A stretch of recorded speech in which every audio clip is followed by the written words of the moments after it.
الله الرحمن الرحيم نحمده ونصلي على رسوله الكريم يا أيها الذين آمنوا قوا أنفسكم وأهليكم نارا صدق الله العظيم. My respected ulama ikram, beloved parents, brothers, sisters, and my beloved youngsters. It's very nice to see you all here, particularly the children. And I see here there are more sisters than brothers.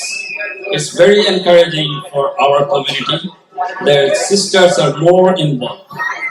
And so long the sisters are more involved in the community and the family, it's a prediction that our children will grow up with proper education and Islamic manners. So I think this is very important. I recited a verse from Surah Al-Tahrim where Allah subhanahu wa ta'ala says, Ya ayyuhalladhina amanu qu anfusakum wa ahlikum nar.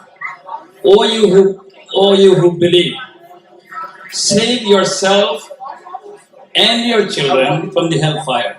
So Allah subhanahu wa ta'ala says, first, save yourself, who anfusakum. So that we all know that we have to save ourselves from the hellfire. And the next wording is, wa anfusikum wa ahlikum nara, and your ahl. What ahl means, the very first thing of the ahl is your spouse, your wife. So educate first yourself and then your spouse or your wife. And then comes from the wife is your children, those youngsters. So save your children from the youngsters. How do you save them from the hellfire? By Islamic education, Islamic manners. There is a hadith in which Rasul sallallahu alaihi wasallam says that murru bis salati idha balagha sab'a sinin wa idha balagha 10 sinin fadribu alayha. It's a common hadith, we all know. It's a Hassan hadith that when your children reach the age of 7, teach them how to make salah. And when they reach the age of 10, فَضْرِبُوا عَلَيْهَا. In some of the ulama said beat them up, but the proper translation is discipline them. Or if they do not pray salah. So what I'm trying to emphasize here, that you kids, while you reach the age of 7, it's important that your parents try to educate you about salah. And when you reach the age of 10, it's kind of very essential for you guys that you make salah. If you do not, then your parents can discipline you.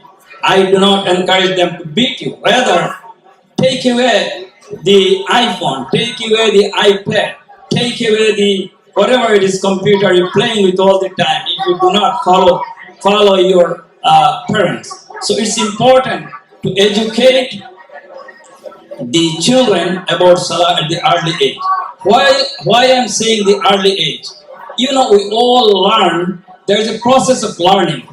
The ones we learn at early age, at your age, this is very important and retain in the brain very important. And now at my age, if I try to learn, it's kind of futile. I cannot. But now, if you memorize something, memorize Quran, then it retains in your brain cells. Your brain cells are still flourishing, still growing while you are young.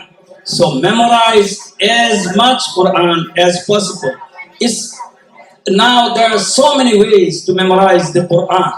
And if you do not memorize at a certain age, if you try to, you won't achieve. If you memorize now, at certain age, you will realize how much you have learned and you have memorized. There are many ways. in those ways, people used to memorize from the books only, from the Quran. Now you can memorize from your cell phone, from your YouTube, from your iPhone, from your iPad. So many ways to memorize. So memorize and learn as much Quran as possible.